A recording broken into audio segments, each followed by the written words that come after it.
Hey everybody, and welcome to the first video of our urinary system units.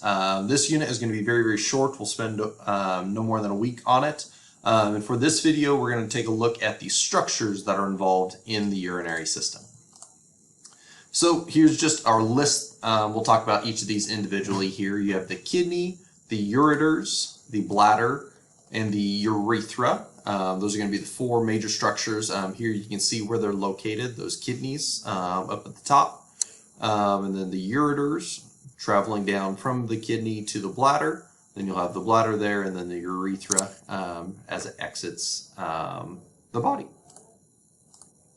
So your kidneys sit on the posterior wall of your abdomen. We call that they are retroperitoneal. The peritoneum is just responsible for dividing sections of your abdominal cavity. They sit roughly about T12 to L3, though the right kidney sits slightly lower because of space taken up by the liver. The kidneys in an adult are approximately 5 inches long, so I'll pull out a ruler here, so 5 inches just for reference, 5 inches there. And about 2.5 inches wide. They do have that kidney bean sort of shape. That indentation on the kidney around the medial portion is called the renal hilum, and that's going to be where several important structures are going to enter and exit the kidney. On top of each kidney, there's going to be an adrenal gland responsible for creating adrenaline, adrenaline and noradrenaline. And here, I'll move myself out of the way.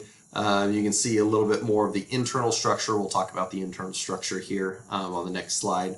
But you have that hilum, that indentation, and lots of stuff coming in and out of where that hilum is.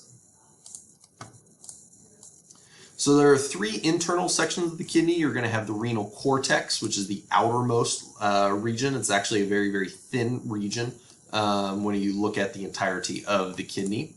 You have the renal medulla, which is going to be where your medullary pyramids and your medullary columns are located. And we'll take a look at those in a picture here.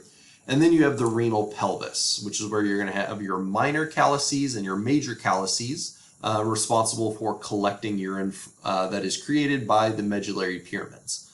Minor calyces and major calyces are very closely related. Minor calyces, or a singular minor calyx, is a collecting duct, and then as these collecting ducts are moving towards that renal hilum, minor calyces will join together until eventually they form a major calyce, which is just a large conjunction of several minor calyces.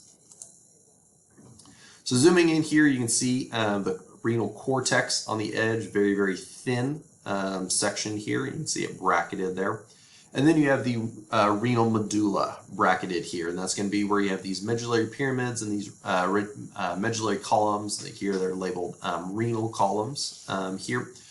But the medullary pyramids, if we were to dissect a kidney and get that entire shape here, it just kind of looks like a triangle, but in 3 dimensions it would actually be a pyramid shape, and so that's why they're called the medullary pyramids.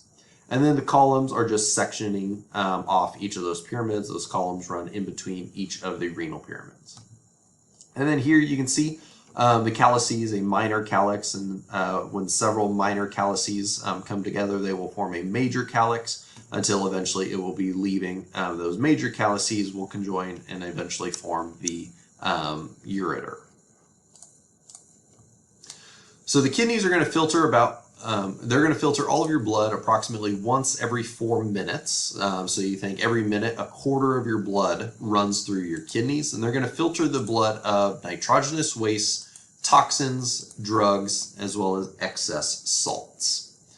And so blood will enter the kidney for filtration through a renal artery located in that renal hilum, and then it will also exit through the renal vein. So artery, it's going away from the heart, but it's going towards those kidneys. The renal vein, it is leaving the kidney. Moving on to the ureters, urine is going to drain out of this. DCT is the distal convoluted tubule. When we talk about the nephron in a future video, we'll talk about that distal convoluted tubule. But it will drain out of that into a minor calyx, which once again will join with other minor calyces to form a major calyx. Multiple major calyces will combine to form the ureter, which will then exit out through the renal pelvis. The ureter is going to run from the kidney to the bladder. Is approximately a 1/4 inch wide and 12 inches long. That 1/4 inch wide is important. Somebody that has kidney stones, usually you're going to notice kidney stones in the ureters because a 1/4 inch is not very big. And so if a kidney stone is located there, it's most likely going to end up getting stuck somewhere in a ureter, and that can be quite painful. But gravity as well as peristalsis is going to move urine through the ureter from the kidney down to the bladder. So there is a little bit of rhythmic muscle contraction helping move that urine along through the ureter.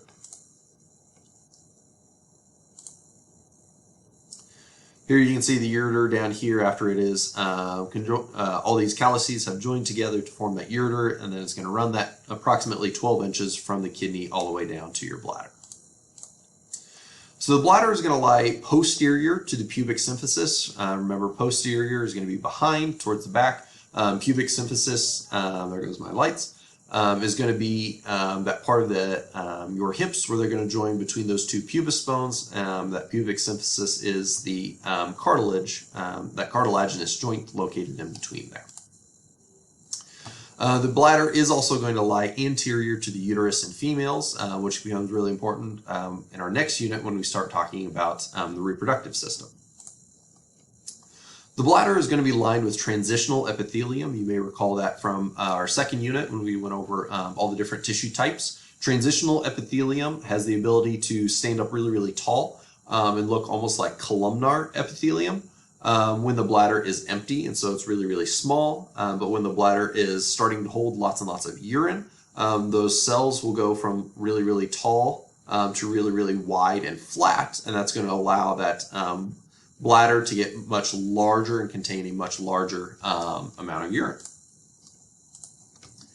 The bladder, similarly to the stomach, does contain rugae or internal mucosal folds that are going to provide extra area, again, related to that transitional epithelium. It's all about making your bladder small when it's empty, but still having enough tissue to be able to expand when full. Here you can see the location of that bladder. Posterior to the pubic symphysis, the uterus would be sitting behind the bladder and a little bit above in a female here. And then lastly, we finish with the urethra. So urine is going to exit from the bladder through the urethra on its way to the external urinary meatus, where it will be released outside of the body. In females, the urethra is approximately 1.5 inches, very, very short, while in males it's approximately 8 inches. And you can see the difference here between the urethral links here in a female as opposed to in a male. The urethra is made of the same tissue outside of that, except for the transitional epithelium. It has a lot of the same tissue as the bladder and the ureters, which is why urinary tract infections are able to travel all the way from the urethra up, all the way possibly up to the kidneys.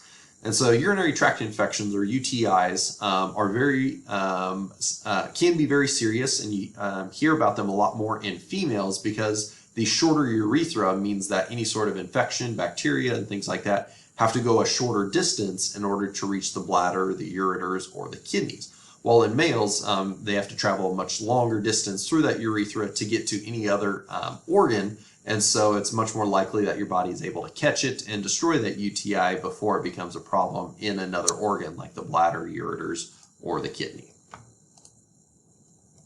And so lastly, all these structures are going to work together for micturition, which is the emptying of the bladder.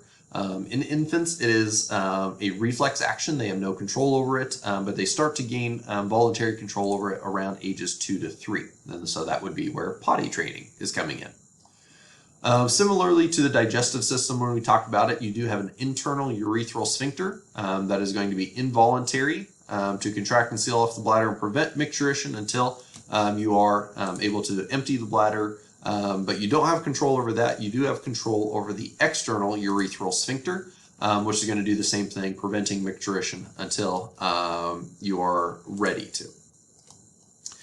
In general, most adults will not notice a need for micturition or the emptying of the bladder until 150 to 300 milliliters have accumulated in the bladder.